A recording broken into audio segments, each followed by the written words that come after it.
A really common trap for entrepreneurs and business owners now is they think they need stuff to build the business. Our clients are far more excited about what relationships of home have shifted and how they feel about themselves.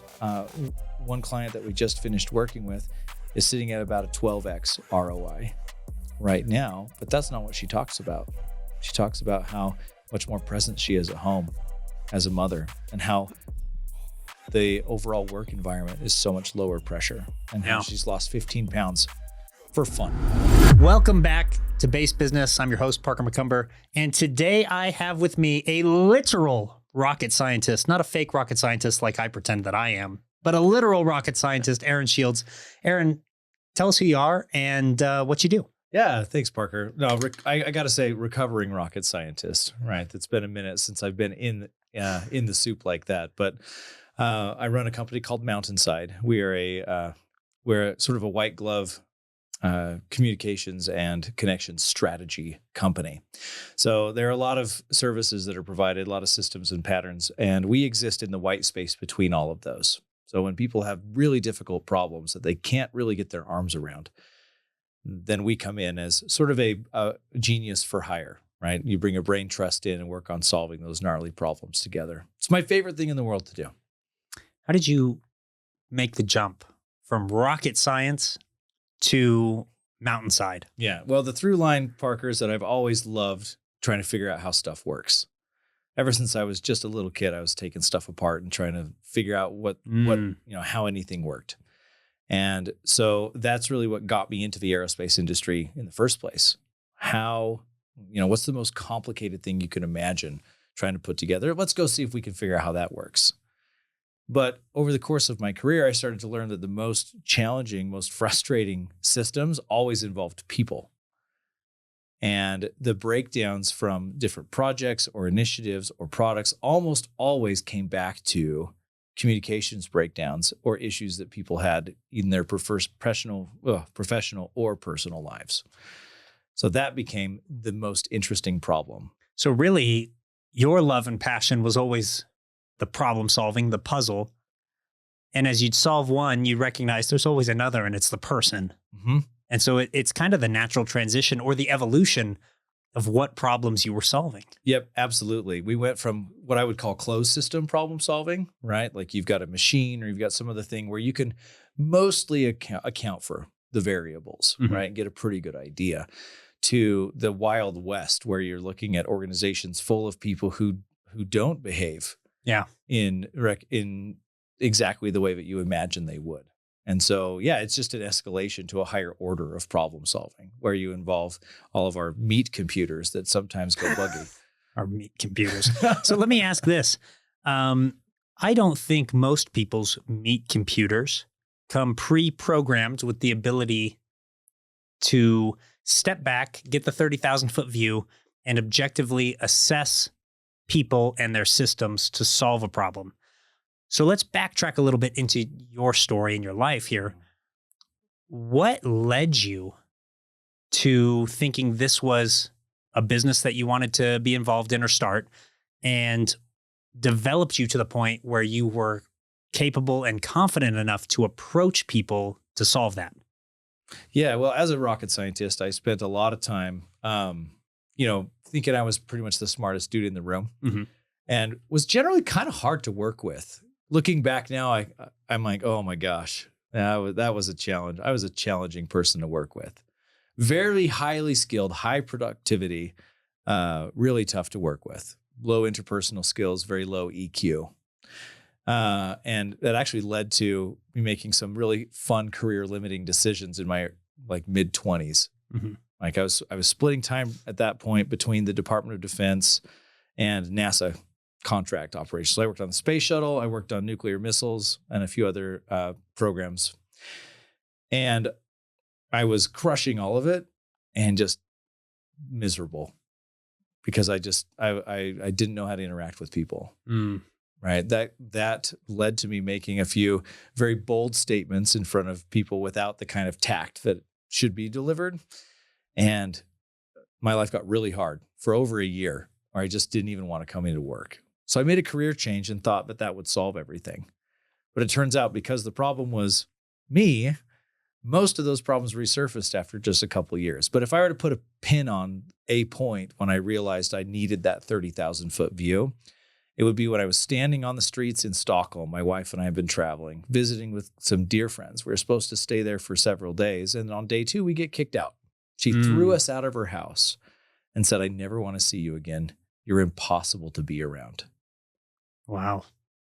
So I remember I was just like, you made a trip for this. Yeah. Like they were the central focal point of this overseas trip. My wife is 4 months pregnant. We're standing. I still remember the spot on the cobblestones where we were standing when that phrase connected with what I had experienced in my career. And I realized, oh my gosh, as smart as I am about everything else, I have no idea how people work.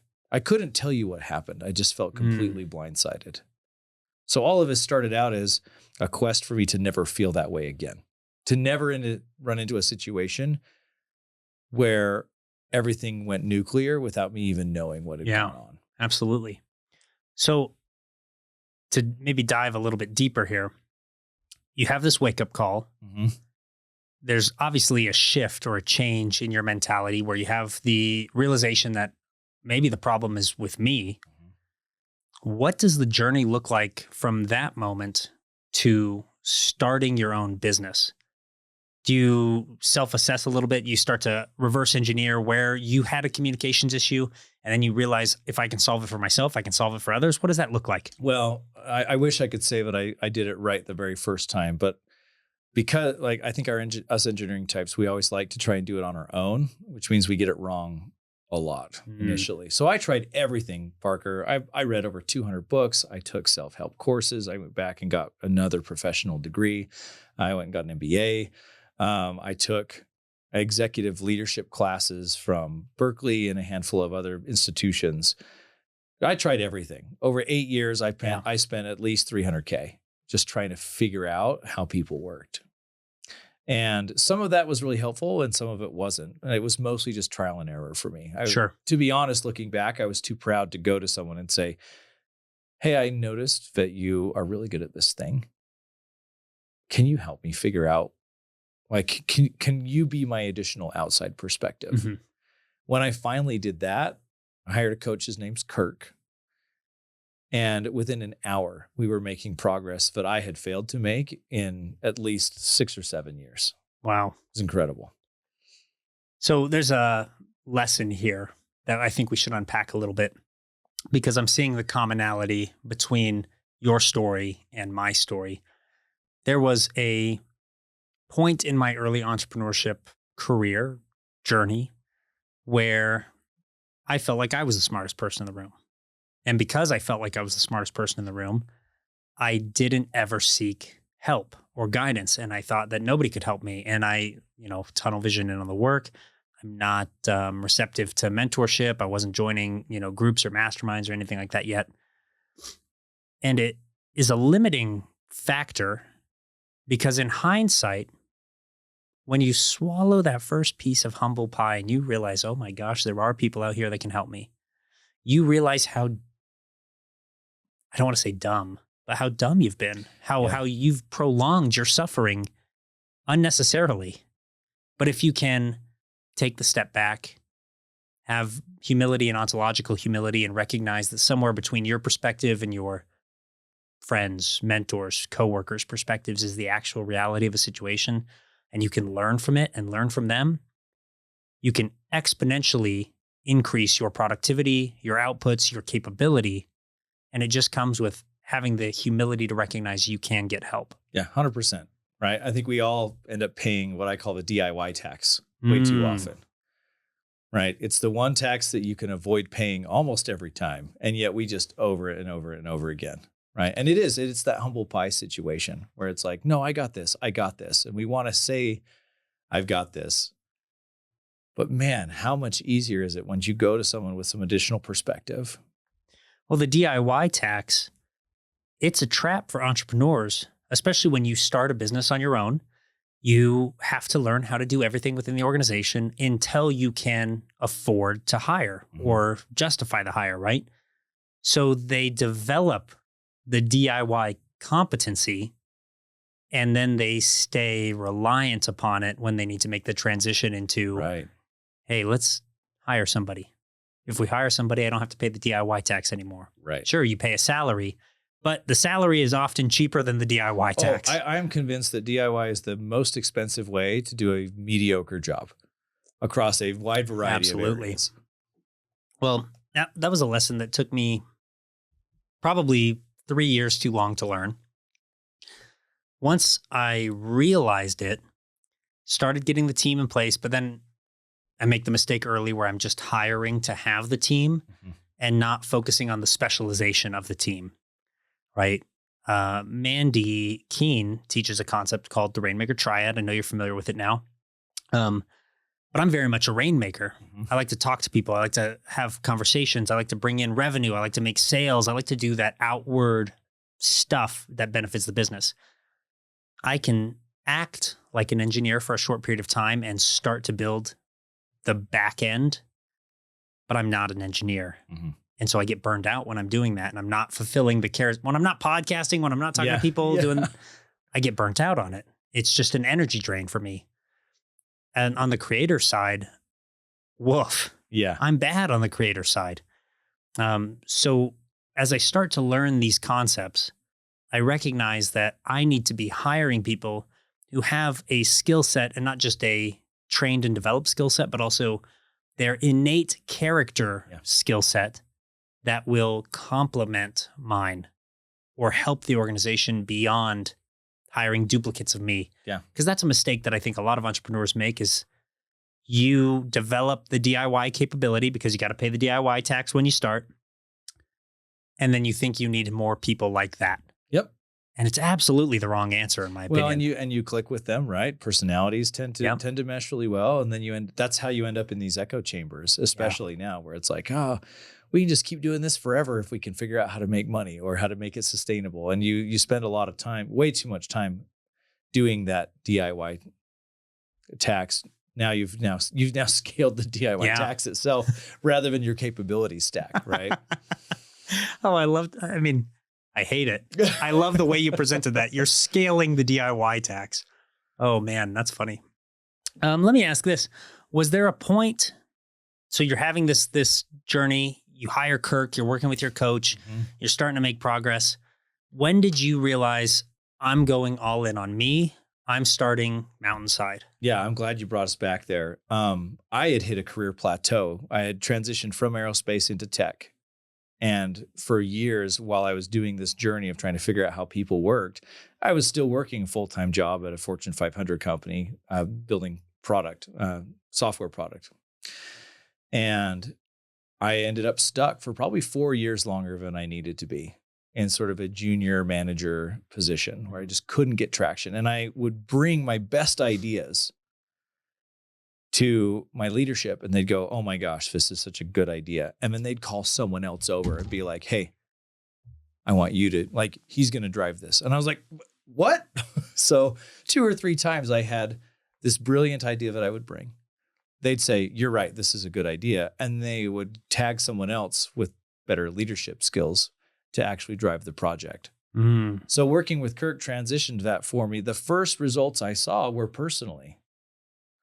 Right. My career took off and I ended up becoming head of product in a little tiny organization inside that Fortune 500 company where we could build incredible product. I ended up managing teams in multiple locations across the world. And those teams became extraordinarily high performing, anywhere from 3x to 7x what their peer groups were putting out. And at one point we were doing at least well over $1 million per head on that team for the company. I love that metric. Right? Isn't that so fun? What's cooler though is the metric I don't talk about. My last year working at that company, I worked about half the year. I took off. I went to Nepal. I hiked through the Himalayas for a month. We had a baby. I took 4 months off just to bond with that baby and be a dad at home. And I would check in periodically with my guys. But at that point, I had built a system where there was so much trust and so much clarity on what we were doing, but they didn't actually need me apart from maybe a handful of tiebreaker decisions. So my favorite part of that point in my career isn't even the revenue that we were bringing in. It was the relationships that had been developed that made it possible for me to step away. Absolutely. So you developed the team. You mentioned specifically you built a system that allows you to facilitate trust and clarity. Do you mind if I ask you about that a little bit? So, I'm big on systems. Yes. I mission-ready systems. I largely lean on military-derived frameworks just adapted to a business model. And I find that in doing that, the real payoffs are I'm able to transfer trust. I'm able to transfer clarity. 2 key words you just used. What did your initial system look like to facilitate that? So you said first results are you. Obviously, second results are you've built some really high-performing teams. What were the tips, tricks, secrets that somebody could learn from? Yeah, well, as I'm diving more into what you're about, Parker, I think we don't spend nearly enough time delivering what we would call commander's intent, right? Let's talk about why we're trying to do this thing. And then let's look at the outcomes that we're expecting rather than getting lost in the minutia of how that execution might actually happen. We spend far too little time, and I believe we make far too many assumptions about how people see the world and what they want to accomplish. And constantly. So spending more time developing a communication strategy that started at the very highest level, right? Here are the goals of the entire organization. Here's the goals of this division. Here's how it connects to our end customer. Can you see how valuable your contribution will be in getting us to that goal? So there was a lot of work put into crafting and then documenting all of that so that if I wasn't around, if I was on a plane somewhere or snuggling my babies, then they could go to that document and go, oh, that's right. This is what we're trying to do. Gotcha. That was really important. I like that you said it was a document, something that could be easily disseminated to the entire team so they can see what the objective is, what's trying to be accomplished, and have clarity in how they address or move towards that situation. Yep. I share a concept called on paper before people. And the premise of that is if you document the system, if you share what the intent is, if you write down all of that stuff, it forces you as the leader to be focused, clear, and concise on what that is. And then once you have that written, drafted, and in a situation where you can easily understand it, then it's ready to be shared with your people. Right. Well, and that's a great litmus test, right? Because as you're vetting it with them, you might find that even though you're using the same words, the meanings are not the same. Correct. So you may have to define more terminology than you originally believed that you should. Absolutely. So that type of clarity is absolutely critical. The other piece that I think really unlocked it for us was that I took time to understand every person in that organization, what made them feel like they mattered. What were their passions? What were their unique skill sets? What does their zone of genius look like?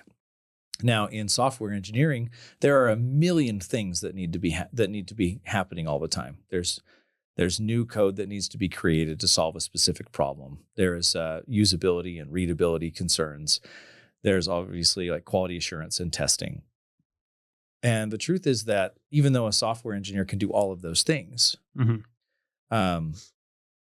they don't love them all equally. Some people love the creation part, and some people love to break what other people have built. And so discovering what they were really passionate about, what they really loved, and then going a layer deeper and finding the meaning. How do they assign value to the things that they do? That allowed me to move some people around and give them assignments that aligned with that zone of genius. That's how you get the huge productivity boost, is by actually coming to know those people individually instead of pretending that they're interchangeable. Absolutely. So for me, when I try to attempt that, I recognize I'm a little bit awkward talking to people one-on-one sometimes. Because that's not your zone of genius. Not my zone of genius. So something I had to do that helped me, and maybe it helps a listener here, is I systematized that. It's so crazy. The things that I'm like, I'll just build a system for that, and then I'll always run the system. Anytime we would onboard somebody, I'm conducting an initial interview. Whether I was involved in the hiring process or not, I'm going to sit down with them. I'm going to ask them all of these crazy questions about who they are, where they come from, what their family situation looks like, what are their goals, what are their career aspirations, what things interest them when it comes to their hobbies and their pastimes. I get into all of that. And then we obviously get into the roles and responsibilities in the organization, how those things all fit in together. So if you can tie in what somebody does at work into how it benefits them with their career progression or what their dreams are, even better. But then we follow up with that with the quarterly performance counseling. So I like that it's a performance counseling and not like a performance review. Right. Because a performance review is you're going to sit down with them and you're going to talk about, what they did, what they should have done, what they didn't do. And it's kind of has a negative connotation to it. But the counseling is developmental. You're helping them learn how to continue progressing, and we frame all of that with the goals and the career aspirations and the things that they enjoy from the initial interview or that initial onboarding. So I found when I'm able to do it like that, I was able to essentially systematize the acquisition of knowledge on what made my people tick, what they liked, what they didn't like, and then apply it to their developmental programming. How did you do that? Well, similar. Developed a system. In that case, we had most people on board. So it was like, hey, can I take you to lunch? Mm-hmm. Right? Very informal interviews, but I was looking for specific aspects of their personality. What did they get excited about? What do they light up about? And it could have been, I'm in thinking of that team in particular, it was everything from skateboarding, right? Remember, this is a software company. Mm-hmm. So people very passionate about skateboarding. Another guy loved collecting junk. He'd buy lockers and he called himself a cultural anthropologist. He just loved digging through stuff and finding stories. Right on. Right. And then other people loved developing video games or something like that on the side, like some creative outlet. But I'd really get into where was the energy? Yeah. Right. At the same time, I'm looking for drains for that energy as well. Mm-hmm. What's hard? What do you really struggle to do? Right. And that allows us to triangulate. In fact, talking about Mandy Keene's Rainmaker framework, the diagnostic that she's put together is brilliant. Oh my goodness. I'd never seen that before, but that was really good. You see it now? Yeah. Right? Like you see, okay, let's talk about what matters the most to you. Let's talk about where you get most of your energy, and let's talk about what those energy drains look like. So I was doing a very rough, unrefined version of what Mandy has come up with. And then using that to triangulate where their zone of genius is and where it is not. Mm-hmm. Once I had that, I sort of built a dossier for each of these people so that when a task came up, I would know who my frontline people would be to pick up that particular task. Gotcha. I really like that. The emphasis on putting people within their zone of genius. Mm-hmm. And this is something that I've maybe been learning more in the last few years, but the ability to put someone in a place that energizes them as opposed to drains the energy and the longstanding output or impact that it has on the organization as a whole is tremendous. And I've seen it even in our smaller organizations, right? Between having my my creators, my like videographers and my studio interns versus like my executive assistant and the different jobs, tasks, roles that they can fulfill that burn each of them out versus, oh, I love to do that. And I'm going to work extra hours to do that. It's a fascinating concept, but you can't do that until you get to know the people. That's right. Okay. So let's talk about Mountainside a little bit. Where did the idea and concept come from? And why is that what you've chosen to do? Well, having that year where everything was running so well was the best and worst possible thing for me. See, one of the things in my zone of genius involves just growth and progress and pushing. And I recognized partway through the year that I was coasting. And, you know, I'd never done anything really entrepreneurial. I'd been part of very large organizations for the majority of my career, but I really couldn't shake. I had to know whether this method of human development would work in other areas. Like, could I take this formula that worked so well in tech and apply it to a construction company or a wealth management company? Right? Were these principles truly universal? So the engineer in me had to know. And then that part of me that craved progress and craved growth, I realized I couldn't really do that within a large organization. Yeah. And so, you know, I did some soul searching, and my wife is an incredible compliment to me. She handles she does things intuitively that it took me years to develop the skill set for. So together we were like, well, this is honestly the coolest thing we could imagine doing, where we're working together, helping people get to whatever that next level is for them. We decided to take that leap. And it's been awesome. We're in our third year now. We've worked with over 140 people. We do a lot of strategy sessions. We've done probably 350 strategy sessions, 59 in-person events, really just bringing people together. She's the rainmaker. And this is primarily you and Katie, just a couple teams. Yeah. And I did the same thing that you did initially. I hired friends, and I hired people that I thought would be fun to work with before I actually had jobs for them. But initially, like, she's always been the core. And now we've reached, I think, a good balance where the company consists of just us. And then we have some 1099s and partners that we bring in for various types of problems that need to be solved. Gotcha. So very, very small shop, very white glove. But wow, the kinds of problems that we're able to tackle and actually get clarity on are incredible. Can I ask about those? What are some of the common problems that people approach you with?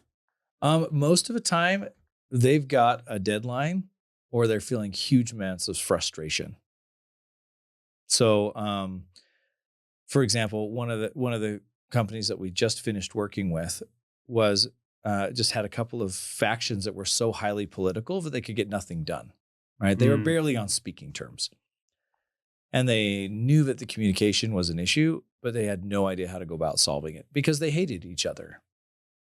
Just like you mentioned earlier, they're too close to the problem to be able to take that 30,000 foot view. Yeah. So I came in initially almost like an arbitrator or a mediator or something, right? But really all we did was follow that same pattern. We applied that system of getting to know people and what they really cared about. And then we had a 4-hour meeting. It was a slog, but we had a 4-hour meeting in which everyone had an opportunity to feel seen and heard in that zone of genius, and then recognize everyone else's. And almost overnight, dynamics started to shift. So I'm curious, how do you, when you're trying to tackle something like, say, the highly politicized environment, and you have different factions, is the best course of action that you've found to maybe get to know people on the one-on-one basis, still develop the connection to their zone of genius, and then maybe have like a big group sensing session like that?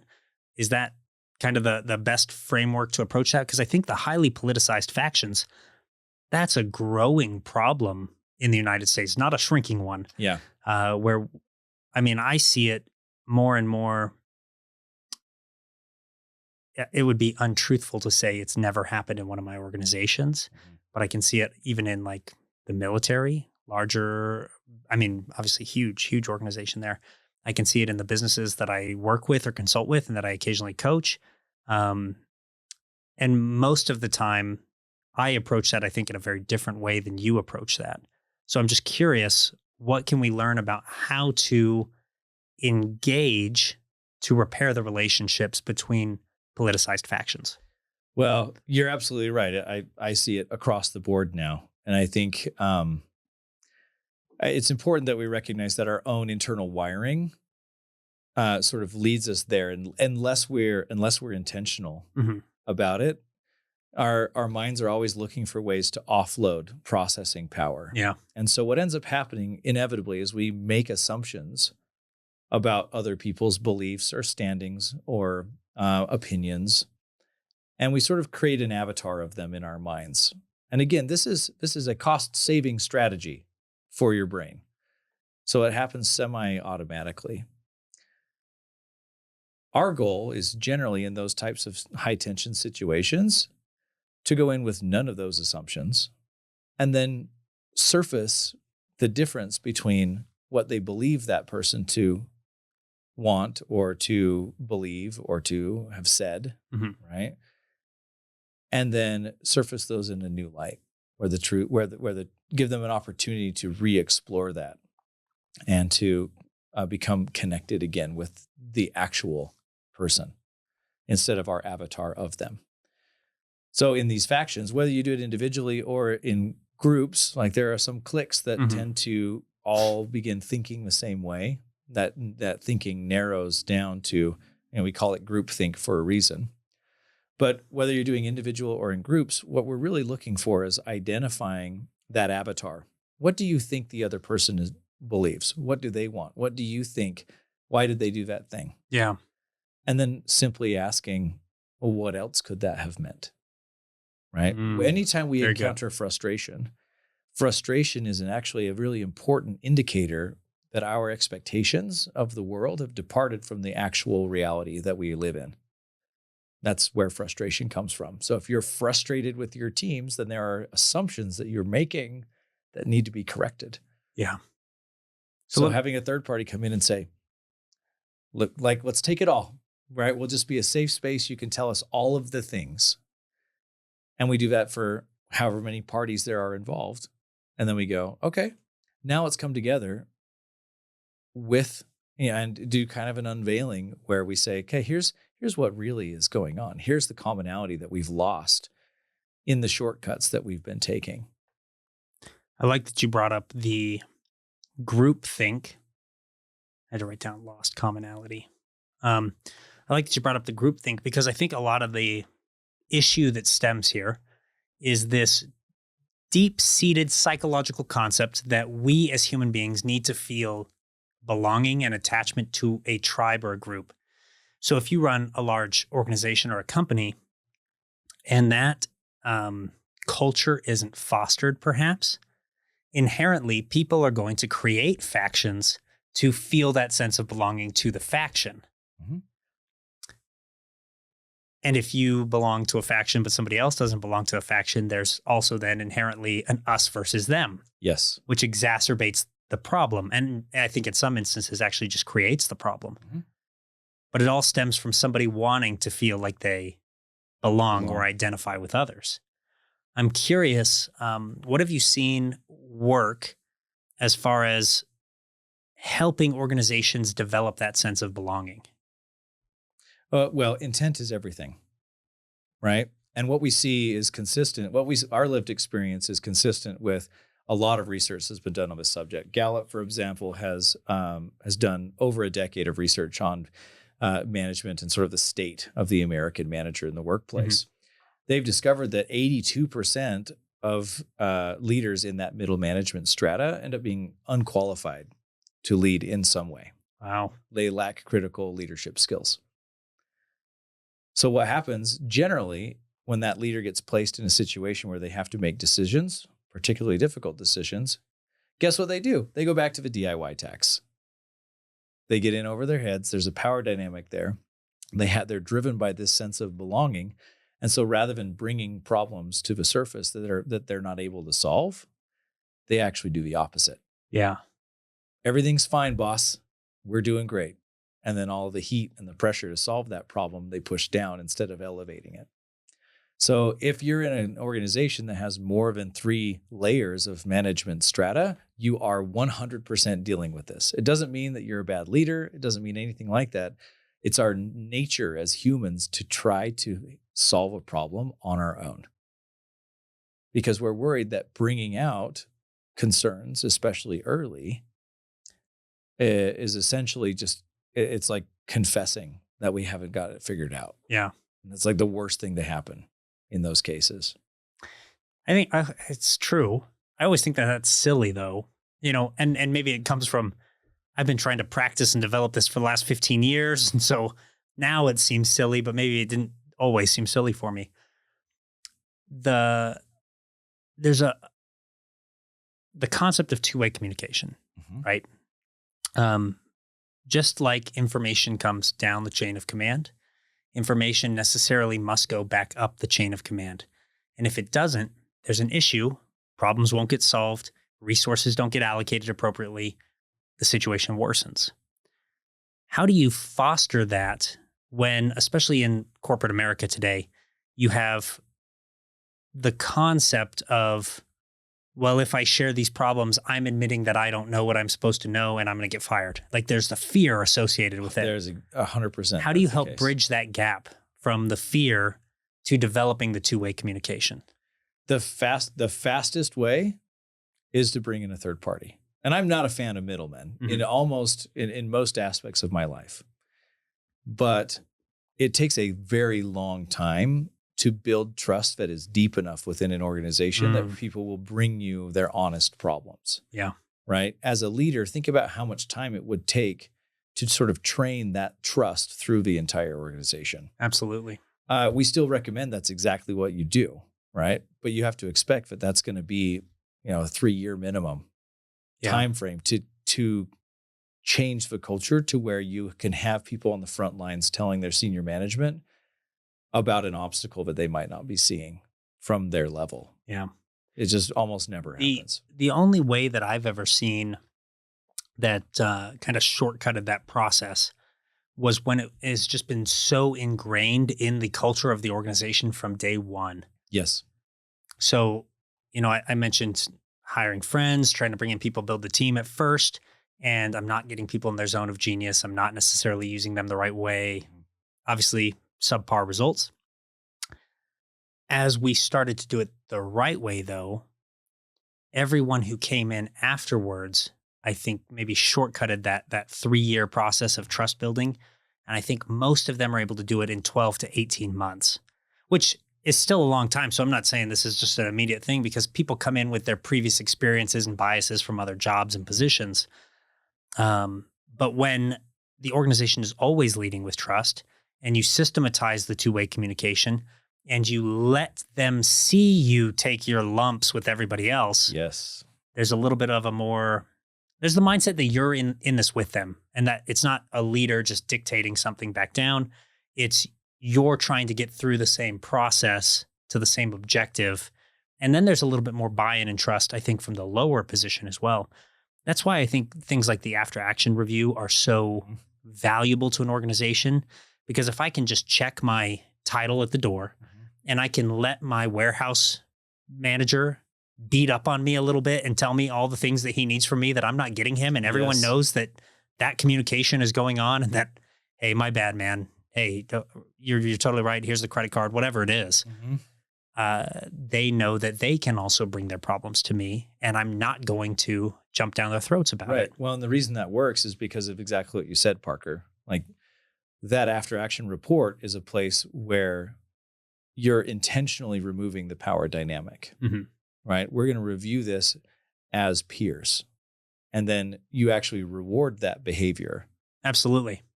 So there's a concept in economics, which is true in business, which is true across the board in life. You get more of what you incentivize. Yes. And when you know and understand that, stop and think about how that applies to every facet of what you do in life. When you know and understand that you get more of what you incentivize, you start being really aware of what you incentivize, whether that's trust, communication, ownership. And then you can also start to realize when you're incentivizing doubt, distrust, exclusivity, right? And then, I need to make a change and incentivize the opposite. So I think it's important for an organizational leader to collect feedback from every level and then leverage that feedback to incentivize what makes the organization run more efficiently. Yep, absolutely. Absolutely. And that's really where we lean in. So why does Mountainside exist? Because for whatever reason, having someone come in that's outside of that hierarchy is the fastest way to eliminate a power dynamic. Right? As a VP or as a president, you're constantly fighting expectations during that time that you're working on that cultural shift. Yeah. Right. So we just find the fastest way to eliminate that power dynamic is to bring someone in that has none. I have no title, right? So me or Katie or any of the partners that we're working with, they come in with no title and no expectations, and then they create a space of trust, a place of trust where it may take months to develop that organically. So it's a way to skip the DIY tax.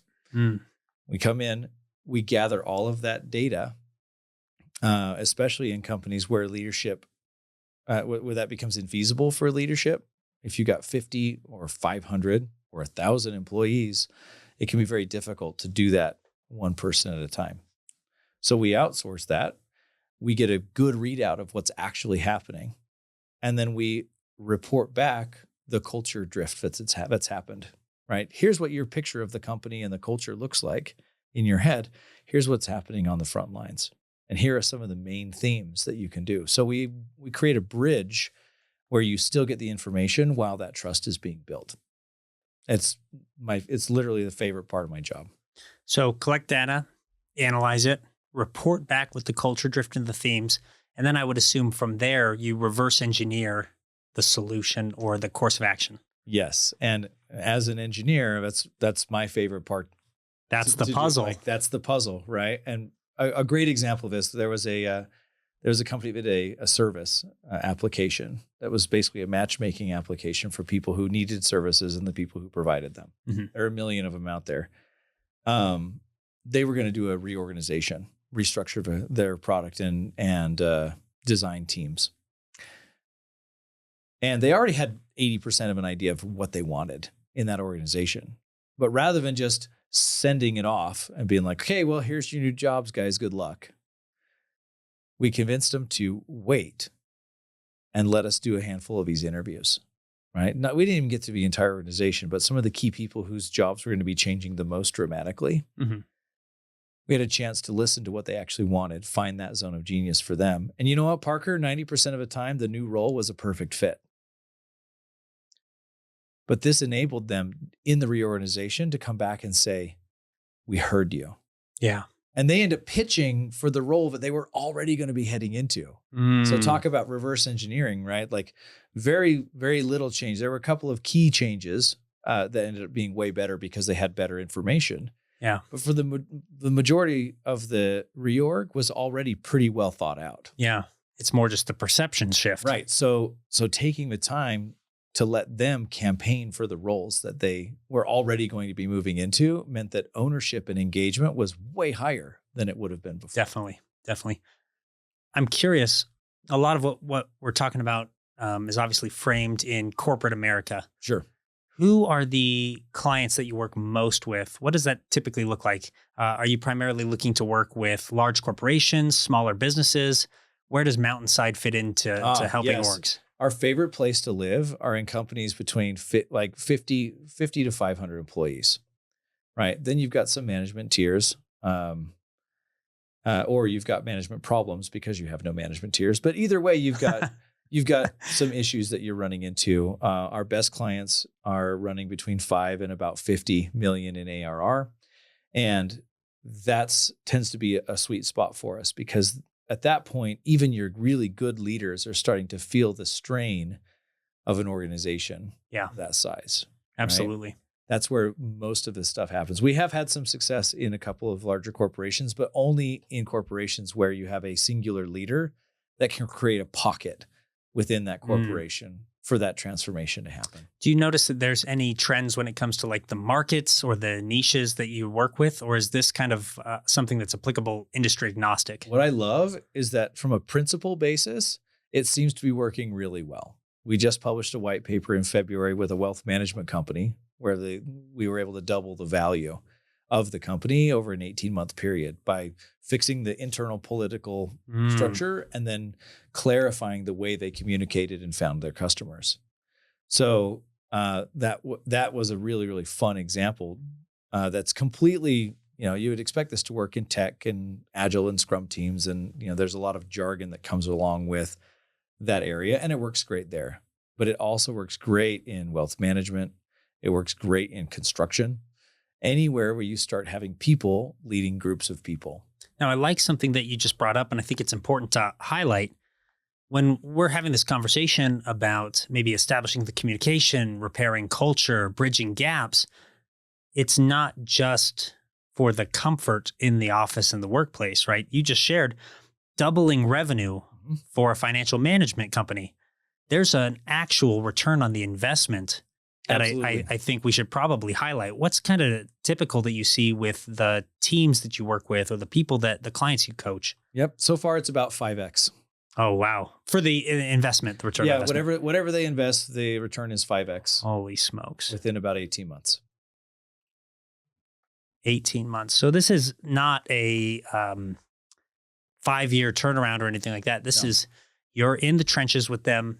You're doing the work with them. You coach, consult, build them up to the point, develop the systems, get them in place. And over the course of less than 2 years, they're seeing a 5 times return on that initial investment. Yep. That's gangster. Well, and here's the thing. We've known this for years, right? Like if you go back to that Gallup report, the average engagement for an employee at a company, large or small, is around 31%. Mm-hmm. And that stayed relatively flat. We're in a little bit of a trough right now, but 30 to 35% is about what you can expect your employees to be engaged at across the board in the US. What I see there is what would that be? A 68% to 69% opportunity that remains unrealized in the organization. And because we're talking about people rather than a specific thing, like you can talk about overheads, you can talk about reducing your run rates, you can talk about cost savings initiatives, or you can lean in harder on the top of your pipeline and build revenue from sales. But ultimately, there are people driving all of those processes. So if you look upstream from all of those traditional strategies for growing and scaling a business, behind them are people, and people are dramatically underutilized right now. Absolutely. So really cool aha moment that I'm just having. I talk a lot about optimizing for the lifetime value of the customer. You've just introduced a concept to me that I have never put a phrase to before in my life, which is the lifetime value of the employee. Yes. You're optimizing organizations for the lifetime value of the employee's engagement. Yeah. And see, here's the crazy thing. Like we're seeing the corners of this, and we have for years. Like we know what it costs to turn somebody over. Yeah. Right? If someone decides to leave or you've got to manage them out, it's going to cost about 2.5 times whatever their salary was. Once you get done with interviewing, hiring, ramping people up, all of that stuff. Yeah. Like very, very. You have to train up. You've got the lost work in the interim, all that. Mm-hmm. And apart from the empirical data that we have on this being a huge issue, right? We also have all the qualitative stuff that we inherently know as people, right? If someone doesn't enjoy their work, they're not going to bring their best ideas. Yeah. They're not going to bring their A game if they don't love what they're doing. And yet, to date, almost nothing has been done at an institutional level to address what engagement looks like in the workplace. And my hypothesis there is that we're still calling all of these skills, listening, communication, empathy, clarity. They call them soft skills, as if they're like just squishy and we can't quantify or manage those. Want to bet? Yeah. I mean, there's definitely, you think about this, some people resonate with EQ a lot more than others. And if you're trying to intellect someone who's very much emotional, you won't be able to win an argument, share a position until the emotion is taken out of it. And then the intellect can speak to them. However, on the same vein, if someone emotional is trying to get something across to an intellect-based individual, the intellect-based individual is not receptive to this because it's not their language of what they understand. So you have this inherent conflict that exists between people. It's very widespread across organizations. And this is a institutional level fix to help bridge some of those gaps as well. That's right. It's outstanding, man. I love it. So that's the system that we've put together. And that's why I talk about being in the white space between all of those, the established systems and products and processes that they might have. Mm-hmm. They're overlooking the single largest area of improvement and opportunity for their business in their people. Yeah. And you can quantify that. You can look at turnover costs. You can look at tenure. But apart from that, what happens when you optimize for the lifetime value of the employee? What are some of the things that you get? Right? You get irrational loyalty to the brand. You get outstanding customer service. You get better quality work. You get more innovation. You get better ideas. And yet most people are looking at that and going, well, I don't know about that. So I'm just going to go back. I'm just going back to, what I've been working on before. We just got to reduce costs. Let's give everybody less travel budget, or let's buy people t-shirts and pizza on Thursdays. And that's how we'll build culture. I do like buying people t-shirts. Here's what I love about this. We constantly are looking for who's winning. Yeah. And looking for the things that are helping them win. And then we'll try to implement those in our own world. What we miss, though, almost inevitably, is why is that working? Every organization, every person is unique, just like a fingerprint. Yeah. So if something works next door at a company very similar to yours, the chances of that also working for you go up, but you're still very unique. You've got a different customer. You've got a different customer vision for Absolutely. Success.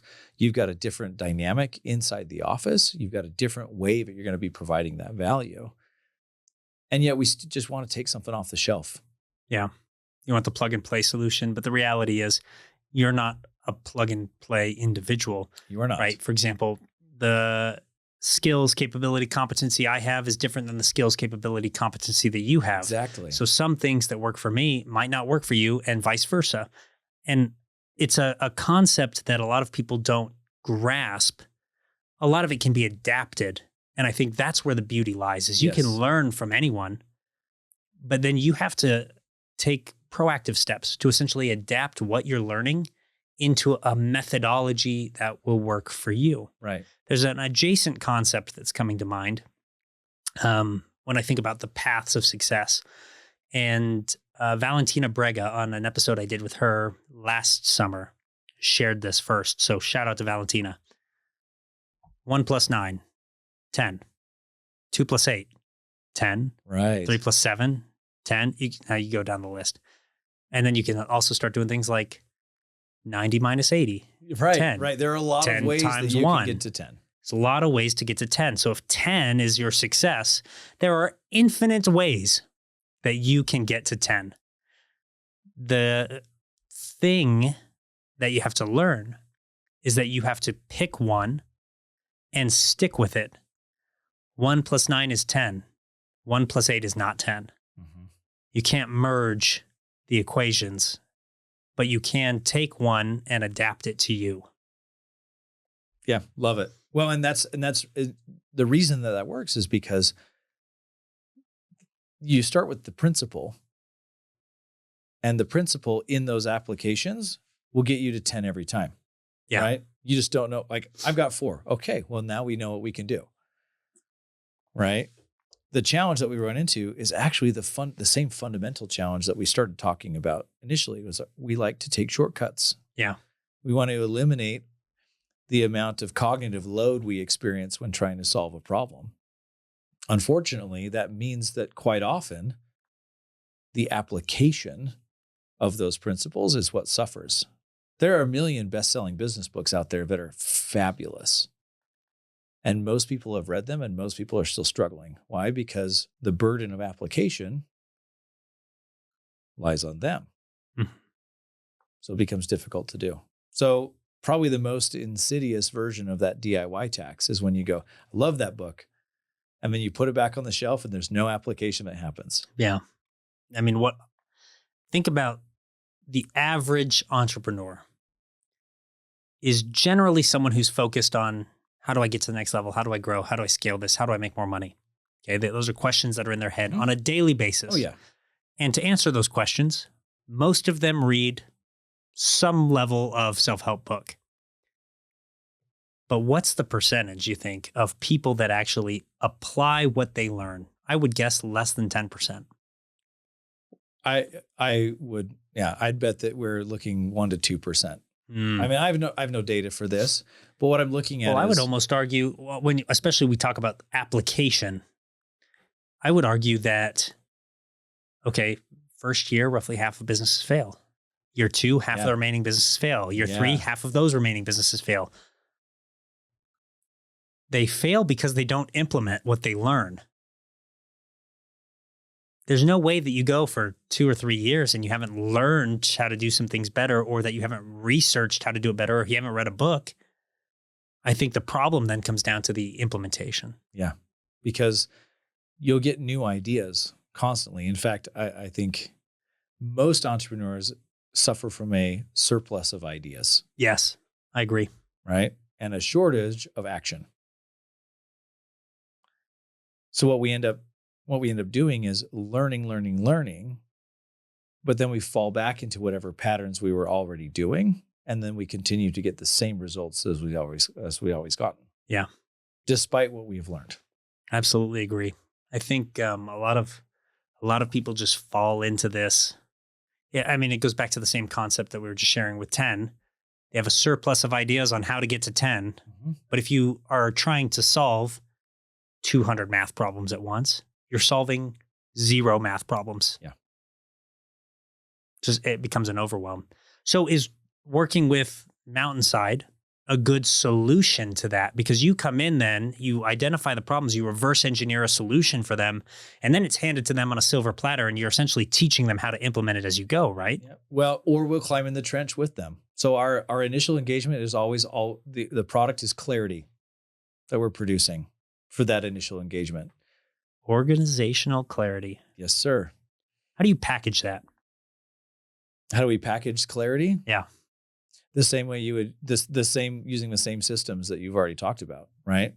At the end of the day, we have documented deliverables that say, here's what you were missing. Here's what you thought the problem was. Here's what it actually is. Here's all the data we have that substantiates that. Mm-hmm. Here are our recommendations for moving forward. So we take the data, we explore the problem, we provide a recommendation, and then there's an option at that point whether they want to try that implementation on their own, or if they want some continued support.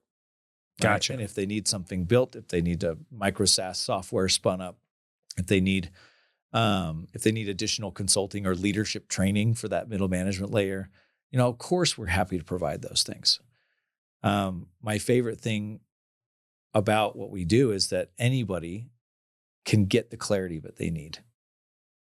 Gotcha. And if they need help with the implementation part, since that's where the change actually happens, then we're there to support them through that change as well. So let me ask, how does an organization that's maybe struggling with their organizational clarity and alignment, how do they find you? How do they know they need help? And then they're like, oh, okay, I should talk to Mountainside. Yeah, well, this is probably something that I should be asking for you for help for. Everything that we've done so far has been essentially word of mouth. Right. We provide 350 consults, and you've helped 150 people, give or take. Yeah. That's a lot of word of mouth, man. Yeah. Well, we knew a lot of people to start with.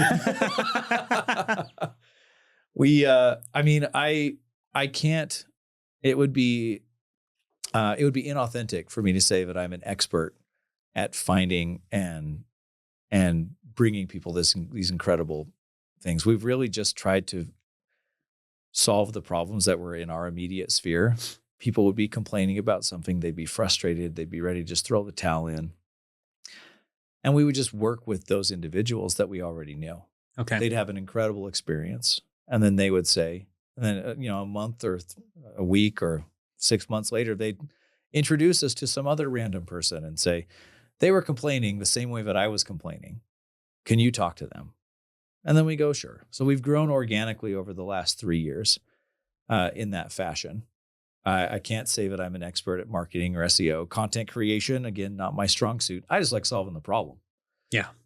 So I would love it if more people knew that this is what we did, then we would all be a lot busier and a lot better off. Let me ask. So this is actually why I brought up the question a minute ago about the packaging, because I identify a problem, and this is a problem that I've had historically for the past 2 years too, that I've identified the problem. I'm working to resolve the problem, and now we're getting better. I'm a leadership and team development coach. It's really hard to sell somebody on leadership development if they aren't acutely aware of their failures as a leader.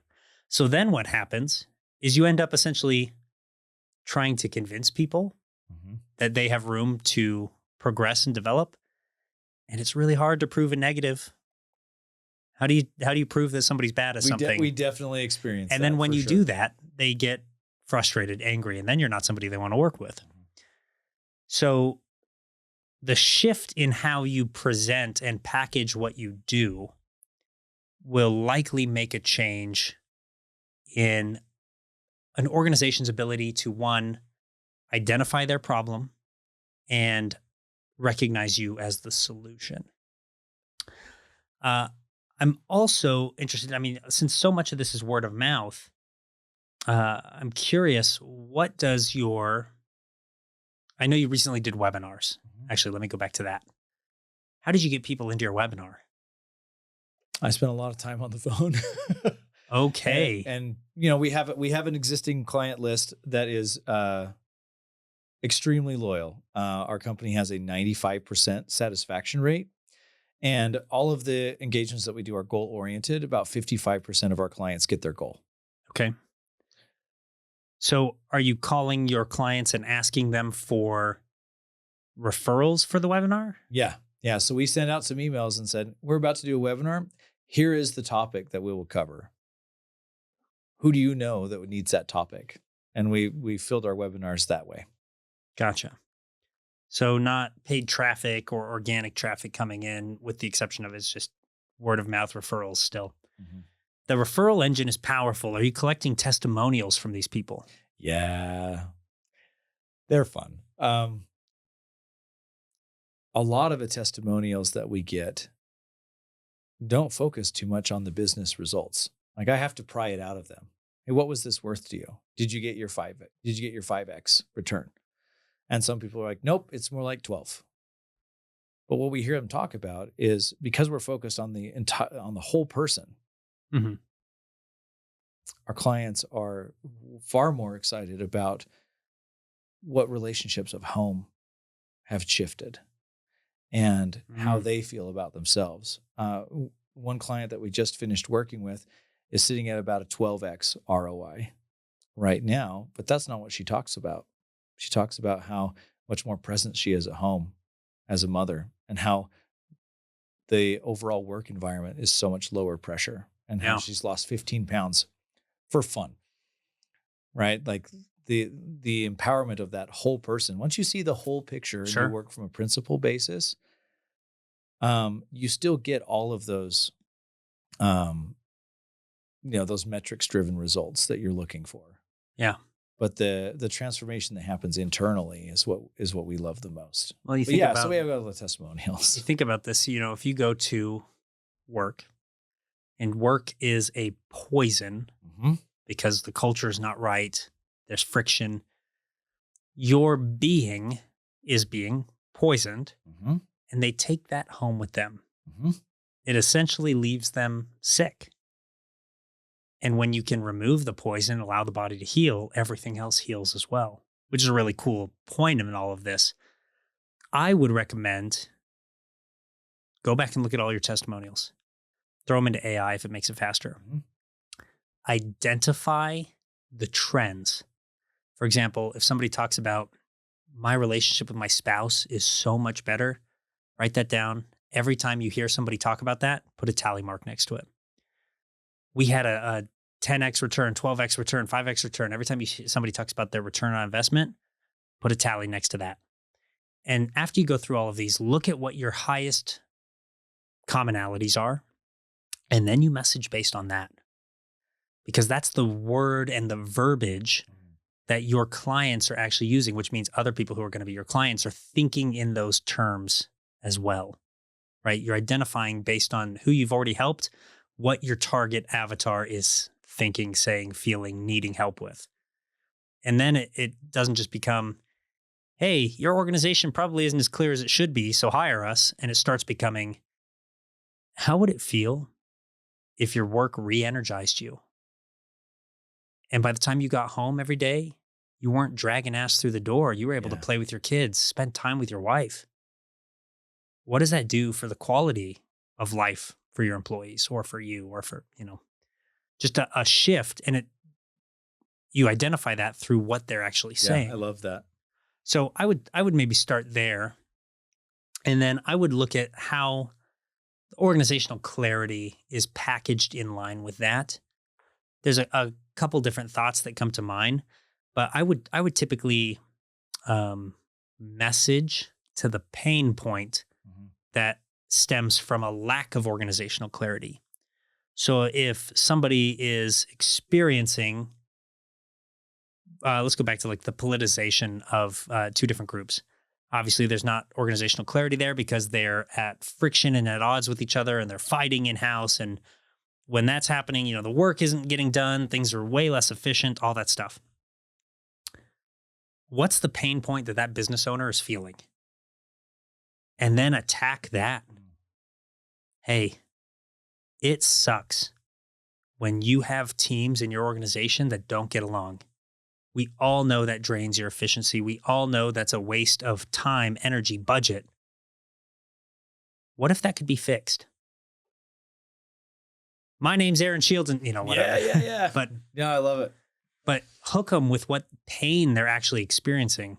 And it might be worth maybe just sending some prompts to your existing mailing list and saying, hey, we're doing internal research.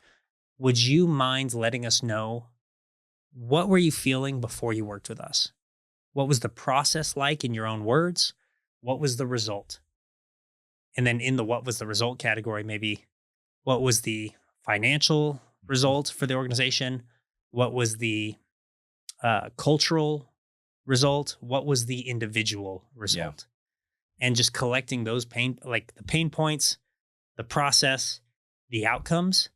And then each of those becomes different segments of what you can tell a story around, what you can message, and what attracts people, because you're not selling them the organizational clarity.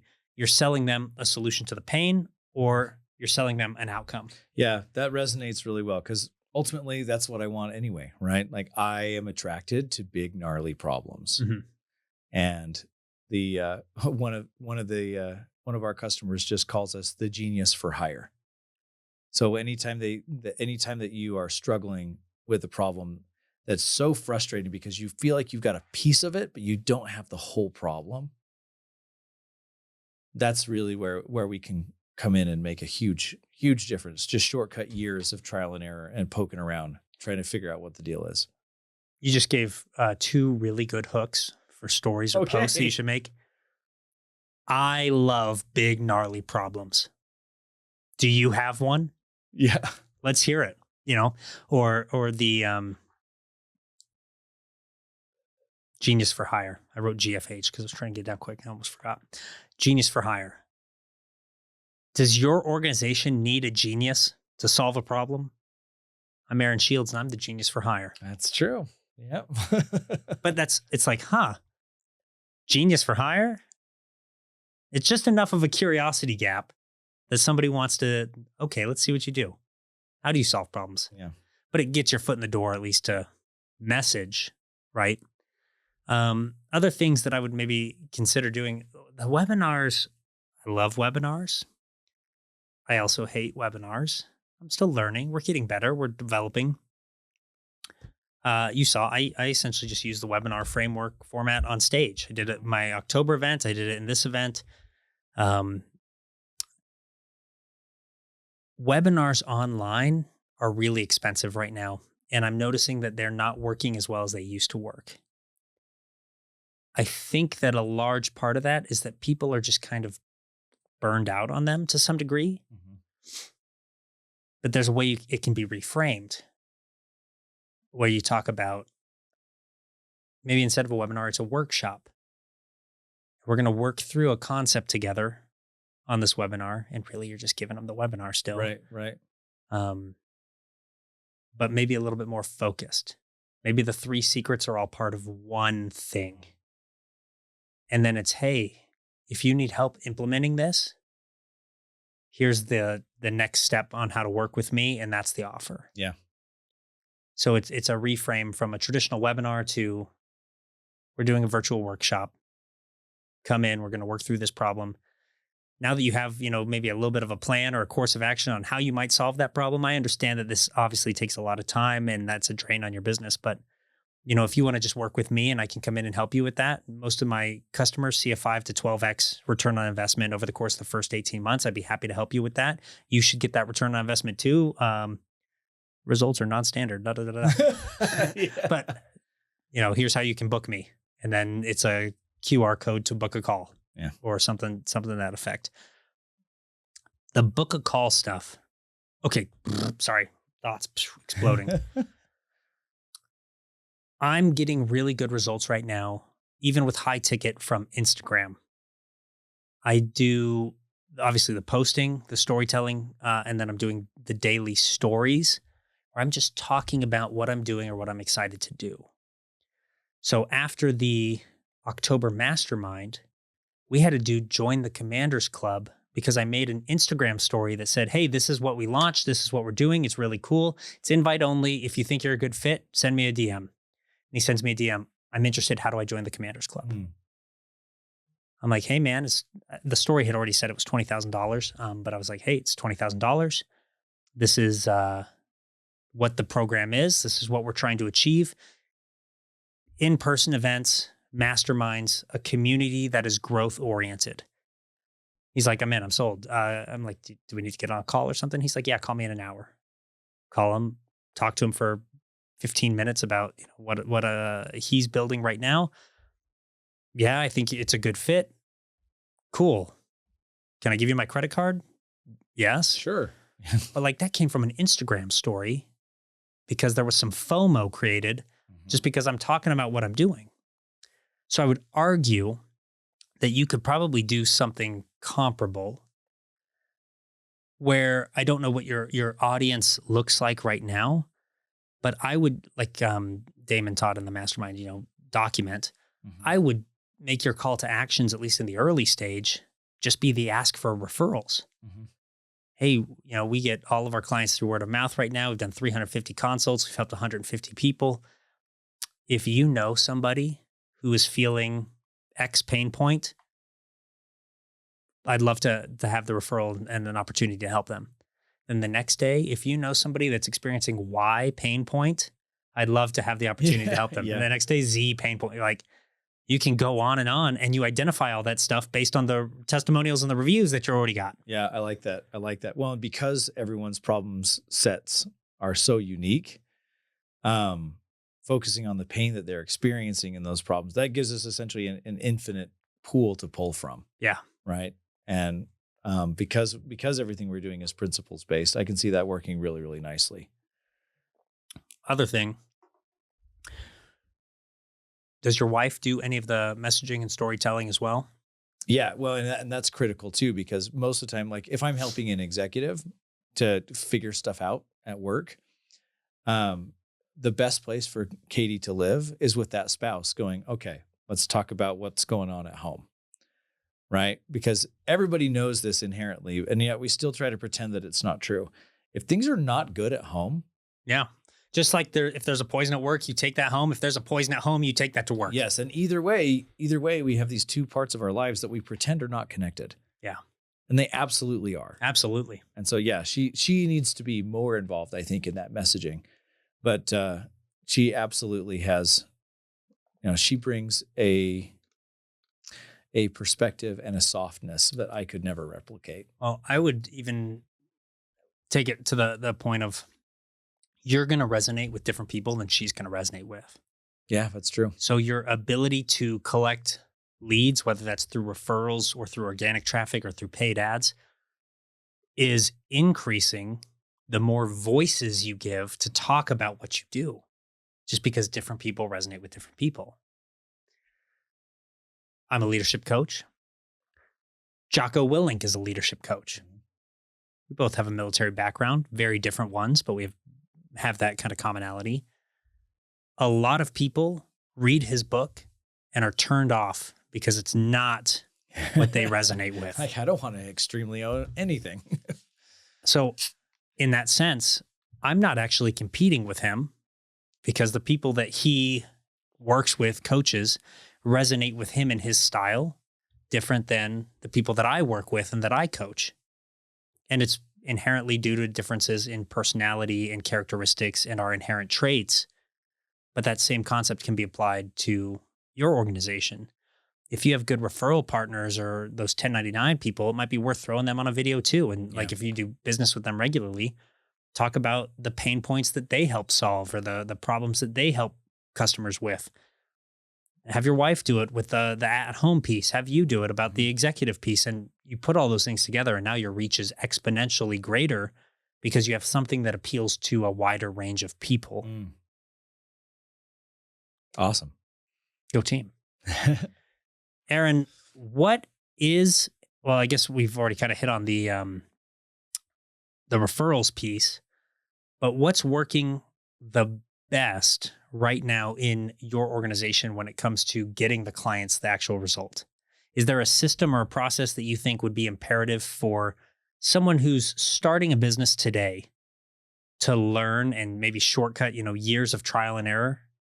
Yeah, absolutely. Are you talking about in the specific field that I'm in? Like if someone wants to come and do exactly what I'm doing? No, we're not trying Just to create competition for you or anything like that. If there was, say, for example, entrepreneur who starts a car detailing business or a laundromat or whatever, like what can they learn from the struggles, the obstacles, the challenges that you've already had to overcome? What would be the advice that you would give somebody who's looking to start an organization and they don't know up from down, left from right, what's good, what's bad yet? Yeah. Well, we talked about this initially, but I think I'm going to double down on the DIY tax. Some of the time you're just going to have to grind through it. That's part of the entrepreneurial journey. You wear a lot of hats and some of them are awesome and energizing and exciting. And some of them are you just have to get through them. But the sooner you can come up for air and start looking at what energizes you, what are you uniquely good at, and how can you spend more time in that space, then the better off you're going to get. You'll get way, way better results as soon as you can start getting that clarity. And it's usually much, much earlier than you think. Absolutely. Right. I work with I do a lot of pro bono work with startups. And that usually just looks like sit down for an hour, look at the problem, and then see how much progress we can make in that hour on their problem. Mm-hmm. The majority of those guys are so concerned with their runway, but they'll burn through all of the time during the time they have that runway, trying to do it on their own and saving money. So it would be very, very similar to what you discovered, right? My advice would be find an expert with a perspective dramatically different than yours. Compensate them to shortcut the amount of time you spend doing trial and error. Absolutely. Even if you then have to go back and implement it on your own, it's no longer a DIY solution. You're benefiting from their expertise and their experience. Absolutely. So as early as feasible, get in with someone who can help you see things that you're not seeing. Right you on. Don't have to. It's like, imagine trying to invent the wheel again.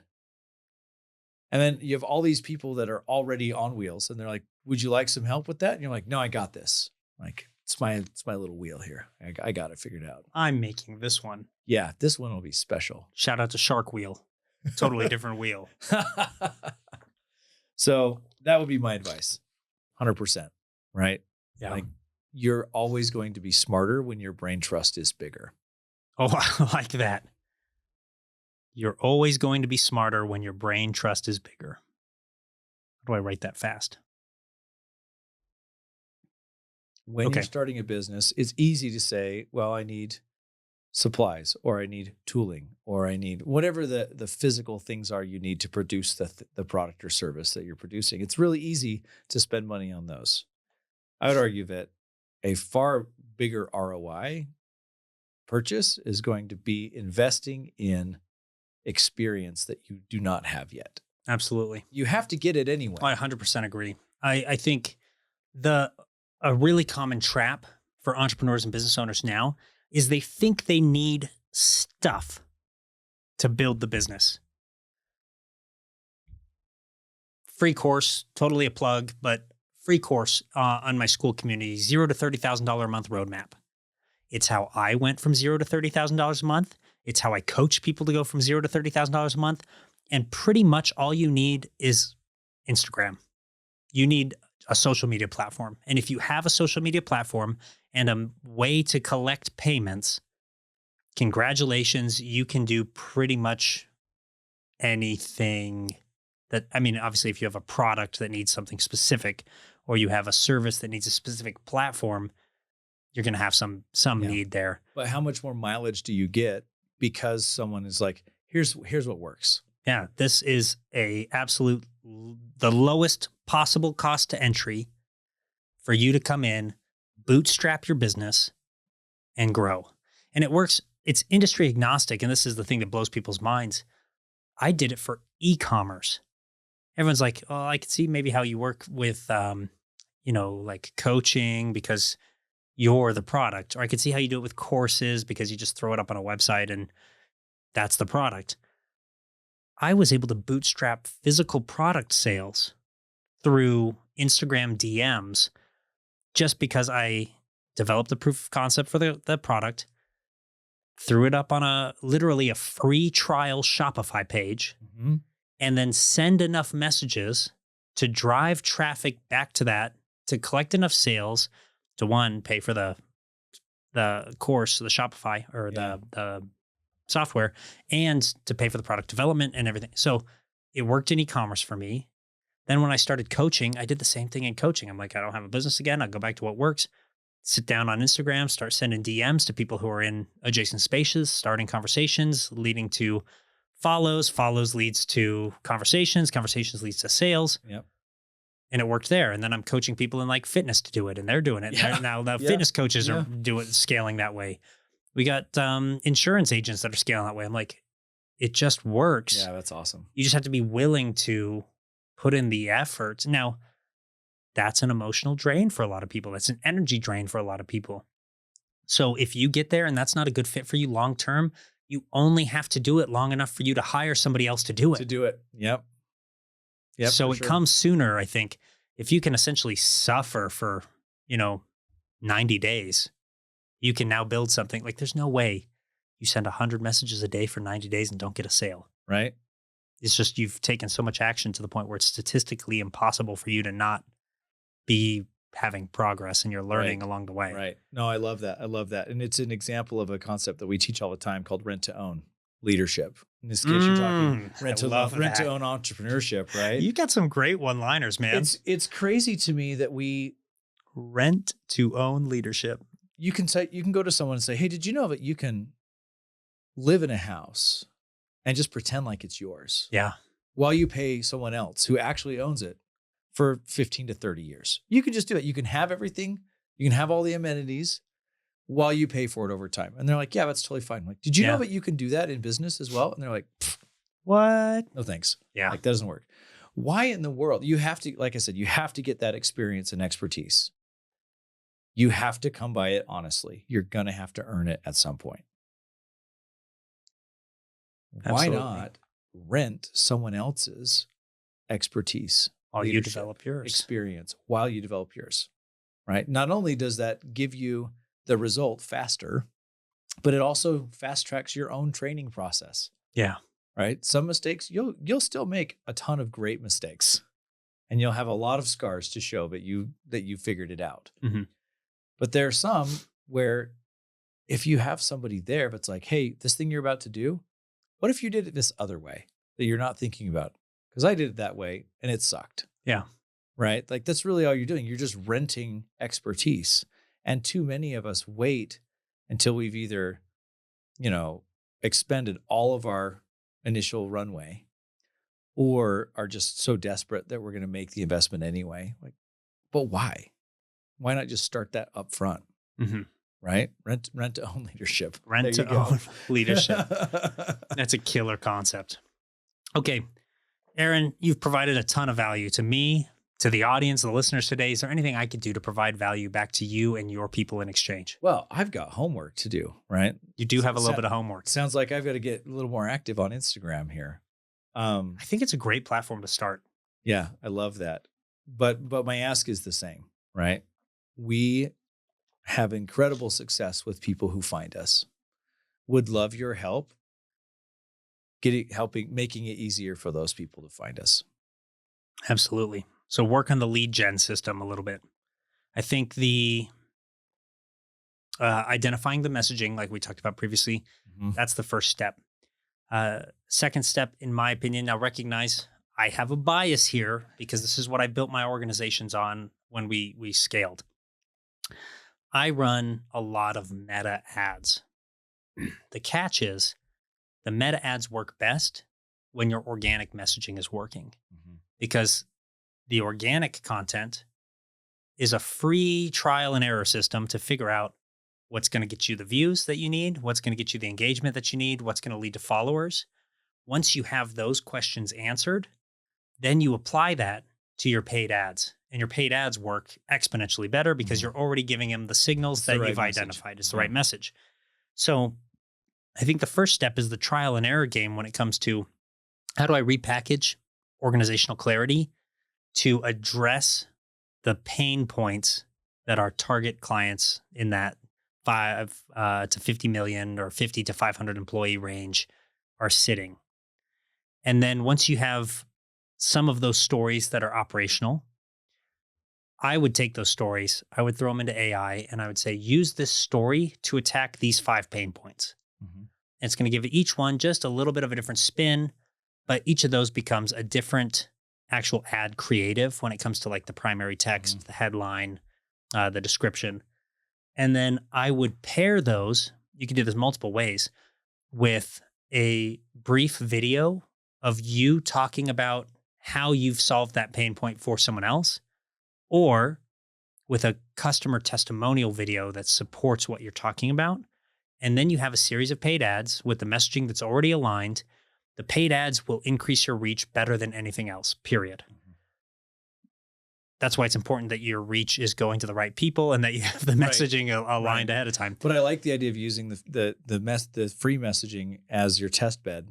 Correct. Right? So you're not guessing anymore. Well, and then knowing that you get a ton of traffic from organic and referrals already, I would look at what are you doing to get more word of mouth?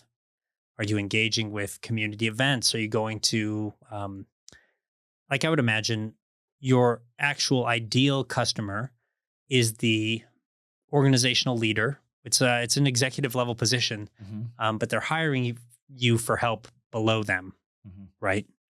Generally speaking, I would assume. So where are those people interacting? Where are they talking about their businesses and their problems? Are they in Facebook groups? Are they in, like I default a lot of times to cars because I'm in all the car groups and stuff, but like, are they entrepreneurs that are in supercar communities? Are they active in BNI? Are they and I would go find those groups, participate in those groups, and just start giving free little value touch points. When I look back at people who purchase from me, most of them have at least 5 touch points with me, 5 days of real value-based content. So they come to a workshop that I put on. They go to the masterminds and the in-person events. They have lunch with me for a consult, things like that. But it's 4 to 5 touch points pretty typically. And if I can give somebody 4 to 5 of those really value-based touch points, I'm going to get the sale or I'm going to get the referral. Right. But then it becomes a game of how do I get into their circle 4 to 5 times, and not only into the circle, but provide something of value to them each time that I'm there. That's awesome. That sounds like a puzzle I'm excited to get after. That one's a fun puzzle, especially if you enjoy talking to people. The rainmaker side of me is like, oh, I like to get in there and just build the connection a little bit. Now I'm a little bit awkward one-to-one, but that's where going into like a group setting like that is really valuable for me because it takes the pressure off the one-to-one aspect, if that makes sense. Kind of a weird concept. Trinity had brought up. Trinity's my executive assistant. Everybody, we love Trinity. Say hi, Trinity. Yeah. Drop a hi, Trinity, in the comments. She leaned over to me. She's going through some of like the event footage and stuff. We're trying to get all that squared away so that we can share it with the community. Mm-hmm. And she leans over and she's like, how do you talk on stage? I'm like, what do you mean? She's like, well, I've seen you talk, groups of 30 to 100. Like, how are you just comfortable being in front of all those people and knowing they're all staring at you and watching you and all this stuff? And I'm kind of like, huh. Interesting thought.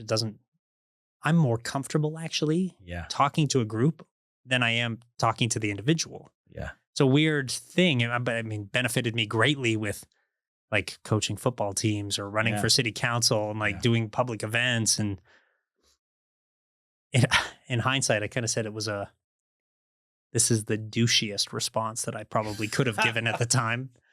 But I was like, well, I recognize that probably 99% of people who hear me speak are not doing better than me in business. And if they don't like what I have to say, if they boo me off the stage and I have an absolutely horrible day, I guess I'll just have to cry while I drive home in my Ferrari. That is pretty douchey, but emotionally rather healthy. Kind of, I don't want to say it's indifferent, but it's that I recognize the value that I think I can provide to people. And I'm willing to go out and give it to them for free in a lot of instances. But if it's not reciprocated, if it's not recognized, I'm not going to lose any sleep over it because I know there are people out there that do recognize that value. So it becomes a question of, I'm just going to go out there until I find the right people. Yeah. Yep. I love that. Well, and conceptually, that's awesome. It also brings up a really, really fascinating aspect of what we do. Mm-hmm. I told you at the very beginning, I had almost no EQ, like no social acumen. These types of conversations are a skill that I've had to learn. Same thing with speaking. In that corporate world, I was speaking on stages literally across the globe. We had one tour that was London, Sydney, Singapore, Tokyo, kind of all over the place. I think we threw in one time like Oslo and Stockholm, right? So lots of big stages. I think the biggest stage had 15,000 people there. It's really fascinating when you ask someone like you who's very naturally gifted at this thing. It's totally normal for you to go, I don't know, I just do it, right? I think this way. I think this way. I think one of the biggest gaps we have in entrepreneurship and leadership in general comes from the people who are most skilled at it are also least able to describe what it is they're doing. Yeah. Imagine asking a fish how it swims so well. Like, I don't know. I just do it. So for Trinity, for example, one of the most wonderful aspects of my story is that I had to build those competencies one at a time. So I can tell you. Right? Yeah. So my favorite thing, you're not born able to ride a bike. Or if you're a human, you're not born able to swim. These are all learned skills. Mm-hmm. The mistake that we make is we see people who are naturally very good at it. They pick it up really quickly.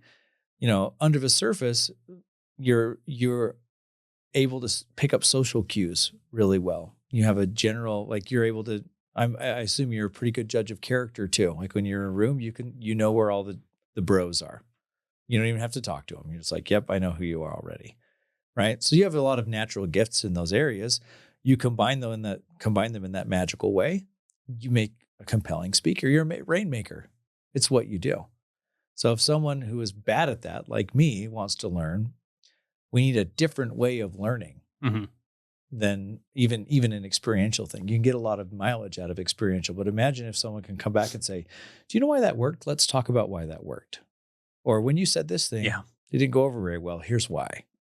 Right. So it's one of my favorite aspects. And since you brought it up, I was like, oh, we got to touch on that a little bit. Right. Absolutely. I'm convinced that anybody can learn virtually any skill set up to a certain level of competency. I'm not saying that everyone's going to be, NBA quality basketball. Grandmasters in chess. Yeah, exactly. But you can develop a working competency to get you in the top 10% of people globally, regardless of where you're coming from. Agreed.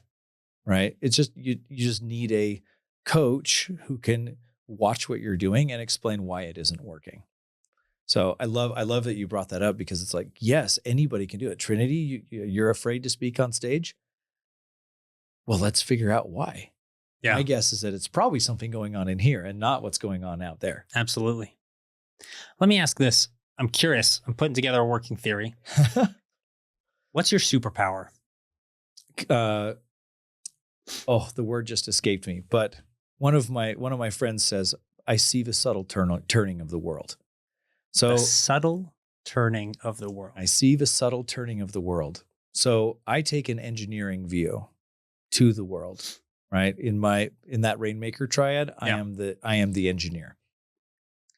That means that I can take creative ideas. I can take things like that I'm seeing, and then I can go, oh, here's how that works. Mm-hmm. So my superpower is to view the entire world as almost a mechanical system, right? Here's what goes in, here's what comes out, here's why that's working. So I bring that to, as a genius for hire, I can listen to you complain for an hour. Then I can go, I think I see a real problem. And I think it looks like this, right? So that's my favorite thing to do. So here's the word. This is the theory. Okay. I wrote it down before I asked you that question. All right. Yeah. I made sure that I wasn't picking up the pen. Detachment. Just a thought. For you to be able to see how the system and the process is working, you probably have to remove yourself from being joined at the hip with the person who's in the emotional mire of the process or the system. Step away from that and objectively look at something in a way that you understand piece by piece how it works. And then you can bring that back to them, right? Mm-hmm. I don't know if it's the right word, but it was the working theory as we were going with this. I think you have a superpower when it comes to detachment. And part of the, perhaps, the necessity of developing the EQ wasn't that. I think when somebody has detachment, they inherently are perceived as extra cold, unfeeling, disrespectful, disconnected, all of those kind of things, right? But you have to learn how to develop that skill in such a way that it supports your superpower. So with every superpower, you probably also have a super weakness. And the EQ was the super weakness at first. EQ was the super weakness, for sure. Anyways, just a cool thought. I love that. Like I can see you are able to separate, get the subtle turning of the world. You probably have to be pretty high up to see the subtle turning of the world. Right? Because I'm sitting right here. I don't see the world turning. Right. But if I'm at 30,000 feet, I see the world turning. Yep. Well, and earlier in my career, when I was less skilled in attaching, right, in creating belonging with people, that was the feedback that I got, right? Yeah. Like, you're a jerk. You're impossible to work with. You're impossible to be around. So that detachment did come off as, cold, analytical, whatever. I hadn't thought about it like that, but I love it. Well, it seems inherent or seems normal because it's your superpower So you kept relying on it over and over and over again because it's what you were really good at. It made you, like you said, you're the smartest guy in the room. You maybe come off a little bit callous. You're giving people feedback without tact because you're detached. Yeah. Developing the ability to have an attachment, to share in the emotional perspective that other people have, that facilitates the superpower. Right. But it overcomes the super weakness. Yep. I love that. So I can use the superpower while remaining integrated. Correct. I love that. Yep. Just a curious thought. Yep. I'm sold. Aaron, if somebody wants to work with you, how do they find you right now? Mountainside.life is our website. You can book a call right from the homepage. I'm also very active on LinkedIn and about to be very active on Instagram. I would also recommend Facebook too, just because that age group, this is my assumption. My assumption of the age groups that you primarily work with are going to be on Facebook. Yeah, for sure. But yeah, reach out to me any way you want. Most of I always devote some time just to get to know people. Sweet. Right? So those will be one of my 5 interaction points. Quick one-liner for the reels. Aaron, why should someone choose to work with Mountainside?